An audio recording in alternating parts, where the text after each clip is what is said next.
Okay, first of all, I have to preface everything that I'm about to say with this.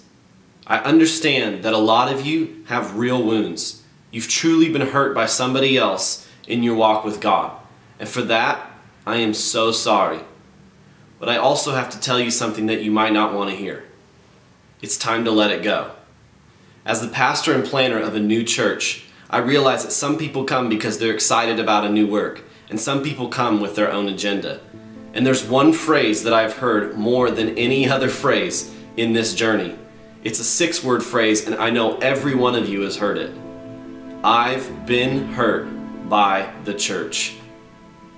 It's almost become like a buzzword. It's become a phrase, and we all say it, and it's become something that just floats around Christian circles, and it's almost just like a catchphrase. But I'm going to tell you something, and don't stone me when I say this. That phrase needs to die. Why does this phrase need to die? In every other institution of life, I can guarantee you've been hurt at some point. Whether it's by somebody at work, somebody in a social circle you hang out with, or even a family dinner. But you understand that it's people being people. You understand that wherever there's people, there's a possibility of being hurt. But for some reason we act like, even though the church is made up of people, that it should be impossible to be hurt there. Now I understand, the church should be the last place you should get hurt. But at the end of the day, it's made up of people. When you make a broad sweeping statement like, I've been hurt by the church, you generalize a specific event and a specific person that hurt you, and you take that and you criminalize a whole group of people that you've never even met. The very people that could be the ones to bring healing to that situation. Hebrews 12 tells us not to harbor bitterness, to let no bitterness take root in our life, because it will corrupt many people.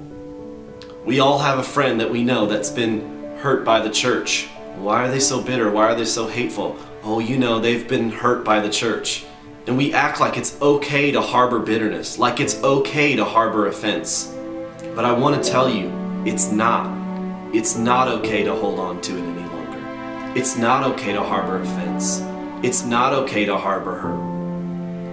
As hard as it seems, we're asked to forgive like Jesus forgave us. Now, am I telling you to be a doormat? Absolutely not. I'm asking you not to punish the many for the actions of a few. I'm wanting to warn you because the enemy wants you isolated.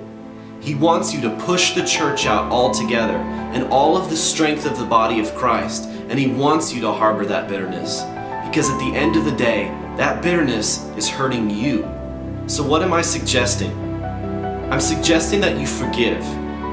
I'm suggesting that you trust again, that you be vulnerable again, that you make yourself available to people, that you open yourself up to a body of believers with the understanding that the church is made up, at the end of the day, of people.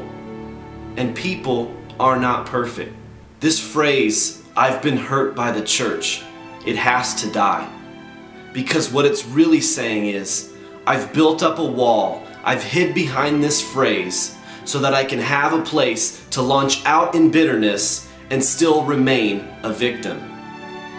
This phrase has to die.